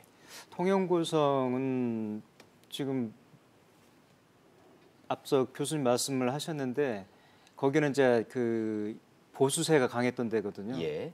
그래서 근데 지난번 지방선거에서 처음으로 그 통영 시장하고 고성 군수가 민주당 출신이 됐습니다. 네. 근데 그래서 민주당 같은 경우는 이번에도 지방선거에 이어서 보선에서도 좀 먹겠다는 거고. 근데 지금 이제 만만치가 않은 게 민주당 여론 지지율이 지금 계속 빠지고 있고. 그제 나온 여론조사 보면 한국당하고 지금 5%포인트 차로 좀 좁혀졌단 말이죠. 여론조사 상으로만 보면 여전히 예, 자유한국당 예. 텃밭이다 이렇게 보시는군요. 그래서 이제 그 여론세가 그대로 지속이 될 될 건지 거냐. 아니면 지난번 지방선거 때 민주당의 승세가 이어질 건지 그게 아마 그게 관전 관전 포인트가 될 것 포인트다. 같습니다. 지방선거 때는 분명히 저 민주당의 그 선전이 있었는데 그래서 실제로 민주당 후보가 당선이 됐는데 이게 재보선 국회의원 선거까지 연결될 건가 안 될 건가 관전 포인트 1번이라는 뜻입니다. 저 얘기 나오고 이재용 위원장이 뭐 자유한국당인가 여쭤봐야 되겠다. 그런데 자유한국당 표가 나뉠 가능성이 있다라는 얘기, 내부 반발이 심해서 이 보수표가 나뉠 가능성이 있다. 선거 구도에서 제일 나쁜 게 표 나눠 먹는 거 아니에요? 그렇죠. 분열이 제일 안 좋은 거죠. 그러면 분열이 그 안 좋은 얘기는 건데. 관전 포인트 2는 자유한국당 보수표의 민심의 분열이라는 뜻인가요? 일단은 경선을 치렀던 곳이기 때문에 예. 그 경선을 항상 치르다 보면은 저 낙오자들과 그 낙오자들을 지지했던 세력들이 이제 반대 아닌 반대를 하지 않습니까? 네. 그래서 그런 것이 좀 걱정이 되는 것 같은데 일단 큰 그림에서 보면은 두 가지를 볼 수 있을 것 같아요. 첫째, 민주당 입장에서는 이해찬 대표가 들어온 지 꽤 됐지 않습니까? 네. 그러니까 이해찬 대표가 그동안 당을 끌고 오면서 민주당의 지지율 뭐 높아졌네, 낮아졌네, 지금 뭐 낮아진 걸로 나타나고는 있지만 그거에 대한 일단 평가가 될 거고요. 네. 또 저기에 대한 평가는 민주당만의 평가가 아닌 지금 현 정부에 대한 평가가 들어갈 거라고요. 그러니까 후보들끼리의 싸움이 아니라 당대당 싸움, 정권 싸움의 대리전, 전초전이 딱 저는 통영 그렇게밖에 볼 고성이군요. 수가 없는 게요. 그리고 예. 황교안 대표 같은 경우는 뭐 이제 된 지 한 달? 예. 또 안 됐습니다. 첫 승부죠. 그렇죠. 첫 승부이기 때문에 그럼에도 불구하고 이게 이제 뭐 텃밭이라고 얘기를 하시니까 예. 그래서 텃밭에서 당 대표 되자마자 지면 어떡하겠냐 이런 부담을 가지고는 있겠죠. 근데 그럼에도 불구하고 저는 개인적으로 우려를 해요. 왜냐하면은 이게 꼭 쉬운 선거는 아니다. 왜? 아까 말씀하셨지만 지역 그 정서 이걸 타파해야 된다. 뭐 이런 말씀들을 하셨지만 지난 지방선거 통해서 우리는 그거를 완벽하게 봤지 않습니까? 네. 지역이고 뭐고 너희 시 텃밭이고 아니고 너희 잘못하면 우리 바로 너희들 심판할 거야. 예. 국민들이 보여주셨지 않습니까? PK에서 뭐 자유한국당 줄줄이 다 떨어졌네요. 다 떨어졌죠. 그리고 예. 지난 총선 때도 보시면요. 부산 맞아요. 저희 많이 잃었습니다. 그렇기 때문에 제가 봤을 때는 이미 벌써 민심은 잘하는 사람들, 믿을 만한 사람들, 미래를 걸을 수 있는 사람들한테 투표를 할 거라고 생각을 하고요. 그렇기 때문에 더더욱 저는 지금은 심판론, 앞으로 누가 더 잘할 것이냐 여기에 있어서 그 결정을 할 거라고 생각을 하고 다만 한 가지 이건 제가 지방에서 출신이 아니기 때문에 잘 네. 모를 수도 있는데 통영과 고성이 인구 비례가 굉장히 그 격차가 심하다고 하더라고요. 네. 그거 중요하죠. 예, 그래서 한 사람은 통영 사람이고 한 사람은 고성 사람인데 네. 그 사람들이 이제 뭐 자기 고향 생각하면서 찍으면 어떻게 할 거냐 이런 말씀들도 하긴 하지만 저는 뭐 그거는 개인적으로 봤을 때는 예. 그래도 큰 틀에서는 심판론이 론이 먹힐 것이다. 아니겠냐 저는 그런 생각합니다. 그 저는- 지역 예. 사정은 차 교수님이 더 잘 들으시죠. 예, 뭐 소지역주의가 분명히 있습니다. 그러니까 통영이 지금 유리해요, 고성이 유리해요. 통영이 한 인구가 한 2.5배, 2.5배. 하여튼 2배 정도 통영 많습니다. 출신이 현저하게 유리하다는 예, 뜻이에요. 현저하게 유리하죠. 그러니까 지금 예. 민주당 후보가 통영 통영 출신이고 출신이잖아요. 양문석- 지금 양문석 자유한국당 후보, 예. 후보가 지금 고성 출신이거든요. 고성 출신이에요. 그래서 이제 예, 이 그걸 고성이 여쭤보는 통영과 겁니다. 그러니까 합쳐지고 나서 선거가 합쳐지고 난 뒤에는 그 고성 출신이 한 번도 당선을 하지 못한 그 곳입니다. 재미있는 그러니까 소지역 소지역 있군요. 이기주의가 상당히 그 작동할 가능성이 있다는 것인데 저는 사실은 예. 그거보다도 지금 그 통영 고성의 선거에서 가장 주목하는 것은 키워드는 황교안의 남자입니다.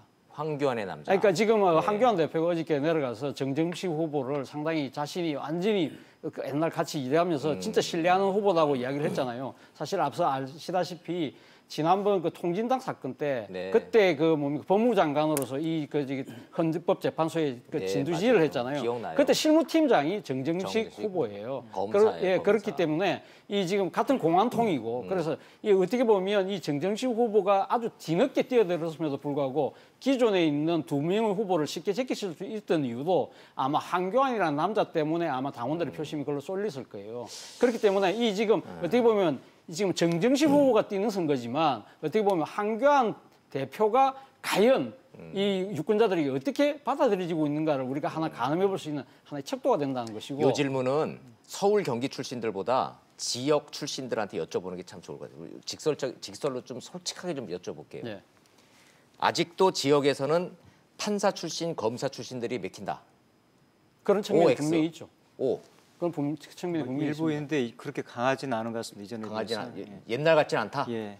근데 자, 저는 뭐 판사 출신, 그 검사 출신보다는 예를 들면 이 후보를 밀 경우에 예. 내가 좋아하는 사람이 대통령이 되느냐 안 되느냐 그렇게 많은 결국은 그런 쪽으로 예, 간다는 예. 거죠. 오히려 그 출신보다는 본인이 어디 지역인지가 아마 표에 많이 영향을 미치는 것 같아요. 그럼 지역은. 예, 시청자 입장에서 뭐 이런 저 정치 공학적 분석은 다 2차적인 문제인 거고 정점식 후보는 자유한국당 후보는 황교안의 남자다. 황교안이 갖다 꽂은 사람이다. 이 인식이 강하다는 뜻이네요. 그렇죠. 자, 이거 약일까요, 독일까요? 어떻게 보세요, 이재용 위원장님? 글쎄요. 저는 아까도 말씀드렸지만 어렵네요 질문이. 제가 해놓고도.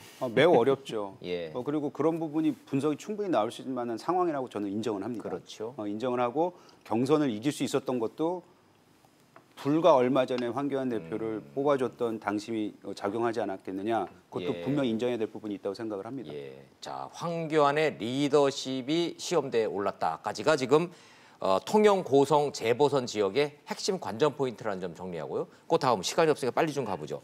창원 성산은 고 노회찬 의원 지역구니까 정의당 지역구죠. 네. 여기는 판세가 어떻게 돼 있습니까? 누가 나왔죠? 권민호. 아이고, 뭐 이렇게 많아요? 7명 나. 7명이나 나왔어요.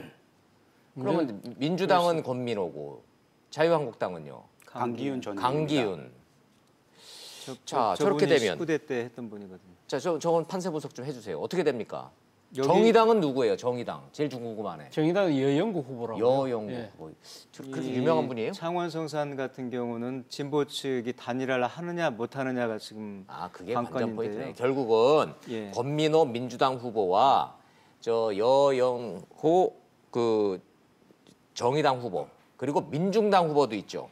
근데 17대 때 그 권영길 후보가 당선된 이후로 4번의 선거가 있었는데요. 네. 보수가 이긴 때는 딱 19대 때 한 번인데 한 번이고. 그때는 진보가 2명의 후보가 나와가지고 표가 갈라졌을 갈라졌어요. 때였거든요. 그래서 이번에도 뭐 표 차이가 좀 굉장히 좀 박빙이거든요, 다들. 그래서 후보 단일화를 진보 진영에서 해내지 못하면은 뭐 강기훈 후보가 가져갈 것으로 좀. 자, 창원 성산 근데, 죄송합니다. 노회찬 의원 전 의원 지역구는 진보 진영 단일화 여부가 1번 관전 포인트라는 설명. 예, 차 교수님. 그 1번 관전 포인트에 또 하나를 더 보태면 네.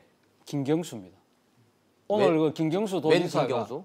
지금 창원에 지금 경남도청이 있잖아요. 아, 그렇기 때문에 경남도청이 창원 창원이다, 도민들, 맞아. 예, 창원 시민들 입장에서는 김경수 도지사의 법정 구속을 어떻게 생각하고 있느냐. 이것이 잘못된 것이다. 우리는 응징을 해야 된다고 생각할 것인지 예. 아니면 우리 억울한 김경수 도지사를 도와야 된다 해서 동정표를 보낼 것인지 이것도 중요한 관전 포인트라는 겁니다. 오늘 지금 굉장히 재밌는 관전 포인트입니다. 예, 그리고 오늘 오늘 오늘 지금 항소심 항소심 시작하잖아요. 오늘 지금 보석 신청을 해놨는데 예. 어떻게 될지 그것도 뭐 지켜봐야 될 것입니다만 예. 김경수 도지사의 그 신병이 어떻게 되느냐 이것도 상당한 변수가 될 표심의 거다. 중요한 하나의 잣대가 됩니다. 김경수 변수 생각 못했는데 4.3 재보선에 변수된다라고 말씀하시니까 그것도 참 창의적입니다. 이재용 위원장님, 판세만 놓고 보면 만약에 다 단일화 안 되고 그냥 간다 그러면 실제로 자유한국당이 유리하다고 보시는 겁니까? 단일화가 안 되면은 저는 충분히 가능성이 있다고 봅니다. 단일화 되면요. 단일화되면은 굉장히 힘든 싸움이 되겠죠. 굉장히 힘든 싸움이 될 것이다. 결국은 세 분 모두 요 지역구는 단일화가 관전 포인트다 이렇게 보시는군요. 예. 이거 시간이 없어서 준비한 것 많은데 여쭤볼 것 많은데 요것만 좀 하나 좀 여쭤보죠. 이번 인사청문회 때 장관들 7명 돼 있는데 아, 별의별 얘기가 다 나오고 있습니다. 누가 제일 문제가 될 거 있는지 딱 한 명씩만 좀 꼽는 질문 좀 한 바퀴만 돌겠습니다. 차 교수님, 누가 제일 문제 될 것 같아요? 자, 인사청문회 때. 저는 최종호 국토부 장관하고 김연철 삼주택자? 예, 삼주택자 김연철 통일부 장관 이 두 분이 가장 뜨거운 쟁점이 될 것 같습니다. 두 분. 예. 그러니까 삼주택자 꼼수 증여를 했던 국토부 장관 후보자와 그 SNS 막말 했던 예, 김연철 예. 통일부 장관 문제 될 것 같다는 점. 예. 저는 김현철 통일부 장관 후보자는 동의를 하지만은요. 그 최정호 장관 후보자 같은 경우는 제가 개인적으로도 통화도 해보고 그랬는데 굉장히 네. 억울한 면이 좀 없지 않아 있습니다. 설명이 가능한 예, 내용이다. 뭐 이게 다주택이랑 일시적으로 생기는 것들이 예, 많이 있거든요. 이사 시기가 불일치한다든지 그래서 그런 충분한 정상 참작이 가능한 정황이 있더라고요. 아, 돌파 가능하다고 예, 보시면. 예. 근데 김현철 후보자는 어떻게 그분은 이제 걱정하시네요? 정책은 저는 이제 연구자 입장에서 할 수는 충분히 있는데 그런 것보다는 오히려 이분이 막 다른 데를 막 넘나들면서 정치적인 발언을 너무 가볍게 했는데 그런 부분이 굉장히 발목을 좀 잡을 것 같습니다. 이재용 위원장님 어떻게 보세요? 저는 김현철 장관이 가장 큰 문제점이 될 거예요. 통일부 장관 문제가 될 거다. 네. 자, 그럼 시간이 없어서 그럼에도 불구하고 다 청와대 알고 있었다 우리. 이거 뭐 검증 안 한 거 아니고 다 알고 있었다. 그러고도 지명했다라는 얘기가 나오니까 그러면 뭐 청문회 어떻게 되든지 간에 뭐 임명 강행할 가능성이 있지 않을까요? 있죠. 그리고 청와대는 요번에도 보여줬지만 그 7대 원칙 있지 않습니까? 예. 그거를 또 지키지 않은 것처럼 보여졌기 때문에 저는 결국에는 국민의 비판으로부터 자유롭지 않다고 생각합니다. 제가 자, 짧게만 예, 보태면요. 예. 저는 김연철 장관의 막말보다는 그러니까 김연철 장관을 지명한 문재인 대통령의 의도 네. 이 부분을 과연 야당과 국민들이 얼만큼 공감할 것이냐가 핵심이 아닐까 생각이 듭니다. 동의합니다. 맞습니다. 예, 맞습니다. 자, 인사청문회 곧 시작이 됩니다. 인사청문회 이번에는 매우 시끄러울 것 같으니까 한번 저 국민들과 함께 시청자들과 함께 인사청문회 잘 지켜보도록 하겠습니다. 오늘 말씀 여기서 듣도록 하겠습니다. 차재원 교수님, 임병식 교수님, 그리고 이재영 위원장님이셨습니다. 감사합니다. 잘 들었습니다. 감사합니다.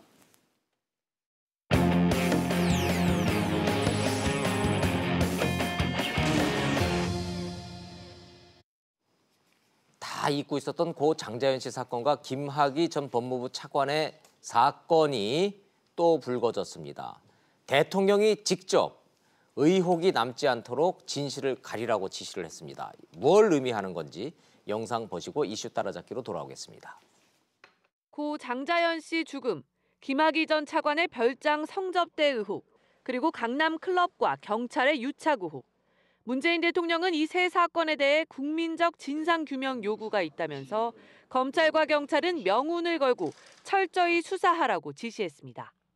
도대체 무슨 일이 있었던 것인가, 그리고 그 이유는 무엇인가에 대해서 강한 의혹과 분노를 표출하고 있습니다. 진실을 규명해내지 못한다면 우리는 정의로운 사회를 말할 수 없을 것입니다.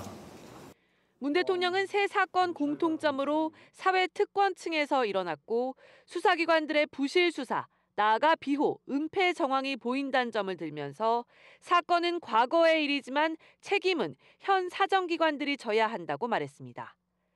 그러면서 공소시효가 끝난 일은 사실을 밝히고 시효가 남았다면 엄정한 사법 처리를 해달라고 주문했습니다. 주머니 속을 뒤집어 보이듯이 명명백백하게 밝혀내지 못한다면 사정기관으로서의 공정성과 공신력을 회복할 수 없을 것입니다. 고 장자연 씨 사건 재수사 청원엔 64만여 명, 버닝썬과 경찰 유착 의혹을 밝히란 청원엔 52만 명이 참여했습니다. 오늘 지시는 이런 국민적 요구에 응답하면서 수사권 조정 문제와 관련해 검찰과 경찰에 숙제를 던진 측면도 엿보입니다. 한 청와대 고위 관계자는 이런 사건들이 바로 공수처 필요성을 보여주는 거라고 말했습니다. 실제 청와대는 오늘 지시가 나온 법무부와 행안부 장관의 비공개 보고를 이례적으로 녹화해 언론에 공개했습니다. 중요한 이슈만 살펴보는 이슈 따라잡기 순서 돌아왔습니다. 이수희 변호사님 나오셨습니다. 어서 오십시오. 네, 안녕하세요. 국민의 시각에서 대통령의 지시사항을 딱 듣는 순간 대통령이 지시할 사안인가? 이런 생각이 들던데 뭔가 의지가 담겨 있죠. 대통령의 의지가. 예, 근데 그러니까 일반 시중에 그 궁금증은 있는 거죠. 김학의 전 차관의 있죠. 당연히 원주 있죠. 별장 얘기와 그다음에 장자연 리스트라고 하는 장자연 씨 사건의 경우에 관심은 크죠. 그런 거기에 좀 부합하는 면이 있는 거예요. 대통령의 저 지시는. 그런데 그것이 근본적으로 그 법치주의 원칙을 많이 좀 훼손하는 그 위험이 있습니다. 저게 검경의 조직적 은폐가 핵심이다. 그러니까 명운을 걸고 철저하게 수사해라.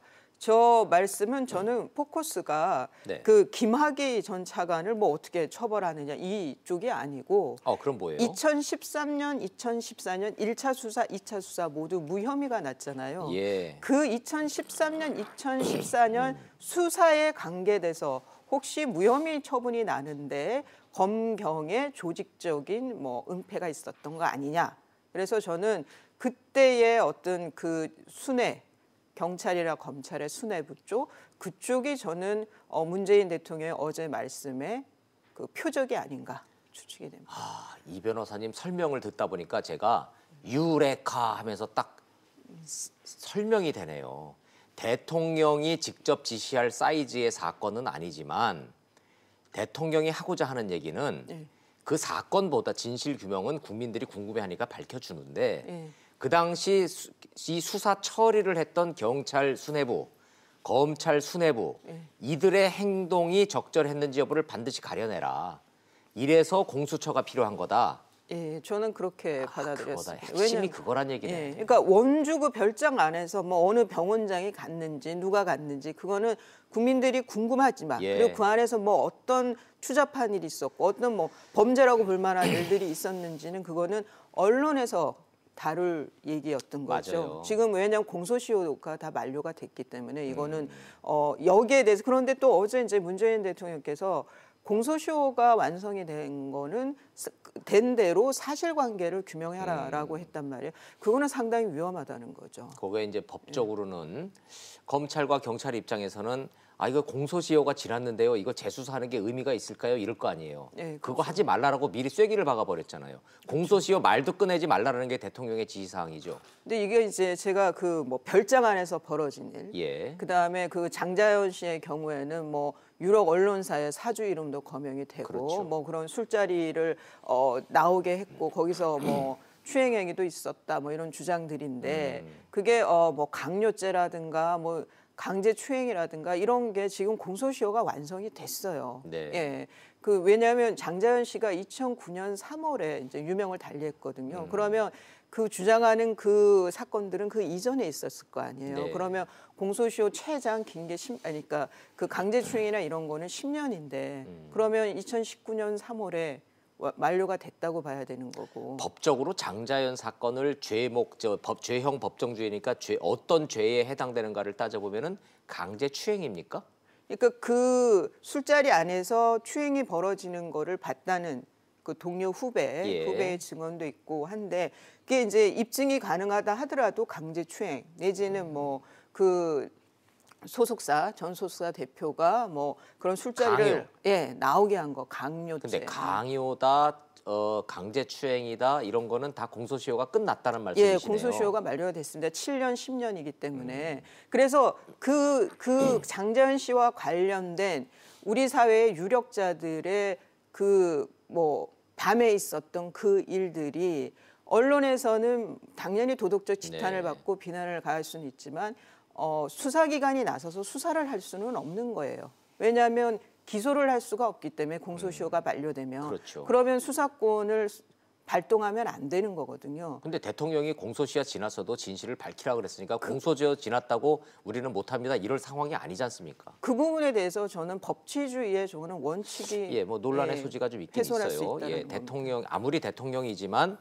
그 법의 공소시효까지 지났는데 어쩌라고 이런 얘기가 나올 수 있다라는 말씀으로 좀 해석을 하겠습니다. 그나저나 그럼 김학의 차관 사건 같은 경우에는 공소시효가 살아 있습니까? 다 지났습니까? 그 2014년 지금 이제 그 A 씨라고 하는 그 여성이 지금 계속 이제 적극적으로 인터뷰를 하는데 그 그러니까 좀 입에 올리기가 그렇습니다. 특수강간, 그러니까 두 명이 합동해서 네. 여성을 이제 그 간음을 했을 때를 특수강간이라 그래요. 만약에 이게 특수강간죄라면 공소시효가 살아 있을 수도 있겠네요. 예, 그게 무기징역형이 법정형에 있기 때문에 공소시효가 15년이잖아요. 15년인데 그 여성이 말하는 그 범행 시점이 이제 그 수사 기록 안에는 아마 특정이 됐을 네네. 텐데 좀 약간 변복이 있었던 이게 것 같아요. 언론에 밝혀진 시점이 다르고 동영상이 찍힌 시점이 다르고 그렇습니다. 동영상이 세상에 나온 시점이 다 다르기 때문에 언젠지는 정확치 않지만 만약에 15년의 공소시효가 살아있다면 넉넉할 것 같은 생각이 들기는 해요. 예, 그 여성이 말한 이제 영상이 찍힌 건 2006년에서 2008년 초까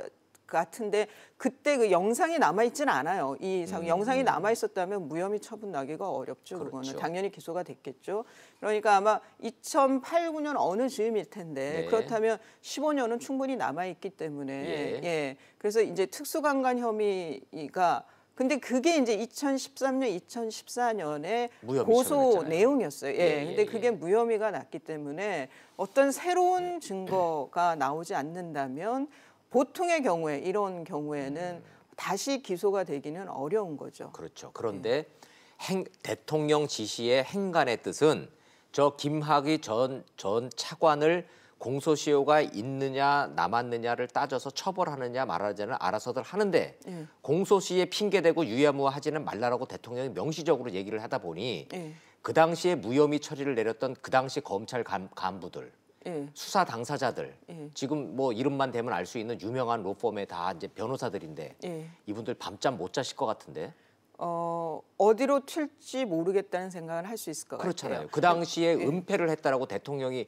저렇게 얘기를 해버리면 예. 그러니까 이제 수사 검사는 최근에 뭐 그냥 그 언론에서 저 실명이 나온 건 아니고 나는 이제 내 수사에는 문제가 없었다라는 취지로 이제 주장을 했습니다. 그러니까 제가 말씀드린 대로 어떤 새로운 사실을 그 증거가 나오지 않는 한은 네. 새로운 사실이 나오지 않는 한은 그 무혐의 처분이 뒤집혀질 그 아주 특별한 어떤 사정은 없어 보여요. 지금 근데 상황은. 국민들 입장에서 봤을 때는 그 당시에 무혐의 정확히 국민들이 기억하고 있거든요. 그 당시 검찰이 무혐의 처분을 내릴 때 동영상 속 인물이 김학의 차관 본인인지 식별이 안 된다 했는데 이번에 민감용 경찰청장이 우리가 검찰한테 넘긴 자료에는 육안으로 누가 봐도 이건 김학의다라고 식별이 가능했다라고 국회에 나와서 얘기를 했잖아요. 그러니까 그거 하나 지난번 이 자리에서 말씀드렸지만 그러니까 그 김학의 차관인지 누군지 모르겠다. 그거 이유 하나 때문에 무혐의가 났냐? 그거는 아니라는 아니다. 거죠. 예. 불기소 결정을 한 거에는 여러 가지 사유가 있었다는 거죠. 여러 그런데 가지, 지금 예. 그 여성의 주장에 의하면 검찰 수사가 나를 돕는 수사가 아니었다. 네. 예, 내가 진술이 번복되는데 좀 뭐 그러니까 분위기 자체가 강압적이었다. 뭐 예. 이런 취지의 주장인 것 같아요. 그래서 이런 내용들이 총망라돼서 저는 기소는 할 수가 없더라도 어떤 이 진상조사단에서의 결과 발표를 할 때 뭐 이런 강압이 있었다든가 아니면은 이런 왜 이전에 이제 지금 정권에서 나온 과거사 진상하는 네. 거에서 나왔던 것처럼 뭐 이런 정황이 보인다. 음. 그게 법적으로 처벌할 수는 없는 수준이라 하더라도 입증의 정도 때문에 하지만 뭐 이런 정황이 보인다. 예. 이랬던 것으로 뭐 밝혀졌다. 뭐 예. 이런 결과가 나오지 않을까. 예. 저희처럼 이거를 들여다보는 입장에서는 검찰이 그 당시에 매우 복잡한 이 법률 용어를 들이대면서 피해 여성이 특정이 안 되고 진술이 일치하지 않으며 뭐가 모순이 되고 뭐가 해서 불기소한다라고 했지만 지금 시점에 와서 경찰청장이 아니 그거는 누가 봐도 그 동영상 저도 봤는데요. 그거는 육안으로도 그건 포렌식 필요 없었고 육안으로도 김학의 차관이었는데요. 근데 우리는 넘겼는데 검찰이 무혐의 처리했거든요. 이 얘기지 않습니까? 예. 그렇다면 문재인 대통령 지시사항은 니들 봐주기 수사한 의혹이 있으니 그거를 다시 밝혀내라 명명백백히 국민들 예. 앞에. 예. 이 지시사항이잖아요. 예. 야, 그 당시 검찰 수사팀이나 검찰 고위팀들 발 뻗고 잠 못 주무실 것 같은데 이렇게 되면. 그래서 제가 지금 어디로 튈지 모르는 공이 튄 거라서. 그렇죠. 예. 그리고 그때가 그 김학의 전 차관 때는 박근혜 정권 때였거든요. 맞아요. 예. 예. 그러니까 좀 진영 논리도 같이 지금 예. 결부가 되면서 이게 또 다른 또 사회 갈등이 될 수도 있을 것 같습니다. 그 당시 법무장관이 황교안 예, 대표죠. 예. 그런데 이제 차관이 경기고 1년 후배가 예.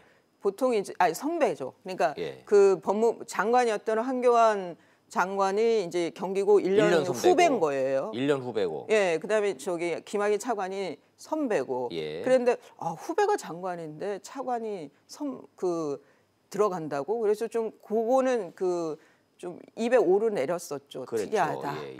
자, 예. 박근혜 정권 때였고 법무장관은 황교안 대표고. 그런데 이제 김학의 사건을 이제 와서 또 이렇게 명명백백히 밝히라고 대통령이 이제 지시를 하니 예. 이거는 정치적으로 뭔가 행간의 뜻이 있는 것 같다는 얘기가 해석의 여지가 많이 나오기는 해요. 그래서 한국당에서는 이거는 황교안 대표를 겨냥한 거 아니냐. 황교안 잡는 거다. 예, 뭐 그러고 싶어하는 거 아니냐라는 건데 글쎄 우리가 황세모 뭐 이런 얘기가 시중에 있었지만 예. 그런 성향으로 봐서 저는 뭐 황교안 당시 장관이 나서가지고 이래라 저래라 했을 것 같지는 않고요. 네, 근데 물론 네. 차관급의 수사라는 거는 뭐 사퇴를 했지만 차관급 수사가 그 장관이 뭐 보고를 안 받았을 리는 없는 것 같은데 성향상 구체적인 무슨 이런 지시를 하고 그랬을 예, 것 같지는 않아요. 그냥 제 추측입니다. 자, 10년도 넘은 이 사건이 어디로 튈지 지금 모르는 상황. 아주 그냥 살얼음판입니다, 전국이. 황교안 대표 얘기 나온 김에 뭐 아들 얘기까지 하나 더 나온 거 있죠. 그러니까 지금 KT 이제 부정 채용 문제가 불거지면서 예. 지금 김성태 전 원내대표 딸 얘기가 나왔죠. 이제 김성태 원내대표는 지금 적극 부인을 하고 있고, 예. 그런데 지금 황교안 대표 법무장관 시절에 KT 법무실에서 근무했고, 그리고 또 정가비온 한국당 아들은 대협력실 국회 담당이었다라고 하면서 이제 KT 새 노조 측에서 의혹 제기를 한 거예요. 근데 KT는요, 참 신기하기는 해요. 사기업인데. 왜 이렇게 유력 인사들의 자제들이 많이 다니는지. 그러나 그거는 뭐 그렇다고 해서 우리가 무작스럽게 의심할 수는 없는 거고 사실관계만 좀 따져보시자고요. 황교안 한국당 대표의 아들이 법무장관 시절에 KT에 근무했던 거는 팩트입니까? 예, 맞습니다. 맞는데 예. 그러니까 다른 대기업에 5군데 다 동시 합격을 했는데 연대법대 나왔죠. 예, 그러니까 맞습니다. 연대법대를 나와서 수석으로 졸업인가 했는데 그 당시에 아버지가 장관 되기 전이잖아요. 취직할 때는. 취직은 전이고 이제 그렇죠. 맞습니다. 예. 그러니까 봤더니 2011년이던데 5군데를 합격을 해서 선택해서 자기가 찾아 들어가가 또 사실관계는 맞습니까? 지금 그렇게 주장을 하죠. 황교안 대표 측은. 그래서 이제 그럼 뭐 명문사립대 또 수석 졸업이고 하면 충분히 자격이 있었다. 예. 그런 것 같아요. 그런데 이제 KT가 그 다른 사기업보다 대우가 좋죠. 여기가. 그래요? 그래서 돈을 많이 주나 보죠? 동시 합격을 하는 경우에 보통 KT 쪽으로 제 주변도 보면 결정을 하더라고요. 자, 정리를 좀 해보겠습니다. 황교안 대표가 법무장관 되기 2년 전에 아들이 대학을 졸업해서 KT의 법무실에 변호사로 입사를 했습니다. 2011년에. 그리고 2년 뒤에 아버지는 법무장관이 됐어요. 사실관계는 그런 건데 그거를 가지고 KT 특채 채용 의혹이 정치권에서 나오니까 황 대표는 반발하겠네요. 당연히 그렇죠. 시점이 안 맞지 않느냐 이렇게. 근데 그걸 이제 과하게 반발하는 건 아닌 것 같아요. 이게 이제 좀 나름의 여유라 그럴까요? 뒤져봐라. 우리의 실력으로 됐다. 뭐 이런 자신감인 것 같습니다. 거기에다가 김학의 전 차관 이 성접대 문제, 성 비위 문제까지 또 겹쳐서 재조사가 들어간다 그러니 이 문제는 정치 사안이 될 가능성이 크네요. 예, 그런데 저는 뭐 황교안 대표 앞서도 말씀드렸지만 성향상 깊게 개입됐을 것 같지는 않아요. 그렇군요. 예, 좋습니다. 자, 그럼 이제 마지막으로 법정 구속된 김경수 경남지사가 뭐 보석으로 풀려날지 안 날지 궁금하다는 얘기들이 많이 나오는데 갑자기 왜 그 얘기가 나옵니까? 오늘 오전에 벌써 속보 사진들이 떴던데요. 항소심 오늘 첫 번째 재판. 항소심이 시작됐군요. 예, 죄송합니다. 근데 이제 보석 신청을 지난달에 했죠. 그리고 항소도 1심에서 법정 구속되니까 다음 날 바로 항소를 했어요. 보통 이거는 피고인 입장에서는 재판부 눈치가 보여서 잘은 안 하는데 네. 예, 다음 날 바로 이제 그 항소를 하고 오늘 첫 기일입니다.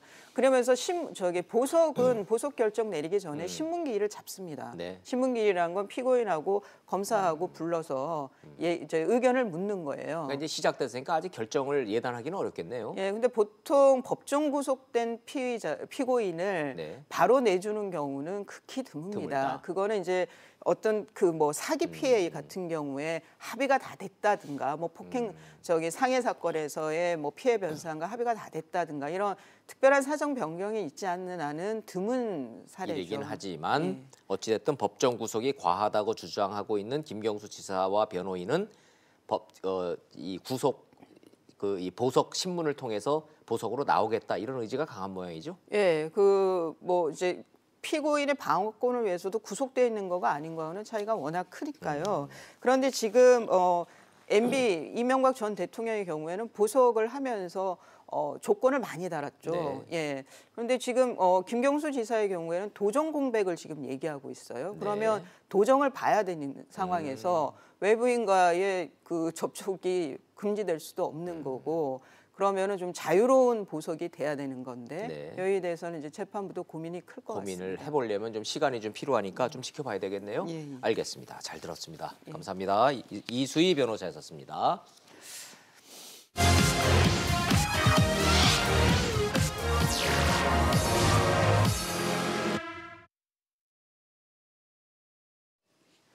(50% 연동형 비례대표제) 좀 쉽게 설명해 보랬더니 반띵 방식이랍니다. 비례대표 75명을 일단 반띵, 정당 득표율로 배정한다. 여기까지는 이해 가능. 나머지 반띵을 전국 6개 권역으로 나눠서 배분하고 반의 반띵 남는 건 지역구 낙선자를 위한 석패율을 적용한다. 더 쉬운 설명은 없답니다. 반띵 75명은 홀수, 절반이면 몇 명이지? 6개 권역 반띵 배분? 이건 또 뭔 소리지? 차라리 간첩 난수표가 더 쉬울 것 같습니다. 정치구단 박지원 의원도 이거를 이해할 천재가 있나 하면서 한숨 쉬는 거 보니 국민 머리 탓할 일은 아닌 것 같습니다. 그럼 결과는 어찌 되는데? 이렇게 물었더니 민주당은 똔똔, 정의당은 대박, 한국당은 약간 손해, 바미 민평당은 많이 손해. 아, 그래서 합의되긴 어렵겠구나. 이해가 가능합니다. 결국 의원 정수를 300명으로 유지하는 한 연동형 비례대표제는 답이 안 나옵니다. 양당제보다 다당제가 필요한 시대라면, 그래서 비례대표가 더 필요하다면 의원 정수를 350명 혹은 400명으로 늘려야 답이 나오는 겁니다. 전제가 틀렸으니 꼼수가 난무하고 꼼수를 감추려니 셈법이 엄청 복잡해졌습니다. 뭔지 알아야 찬성을 하든 반대를 할 텐데 뭔지 모르겠으니 도대체 뭘 갖고 싸우는 건지. 경제는 어렵고 국민은 피곤합니다. 직설 마칩니다. 시청해 주셔서 고맙습니다.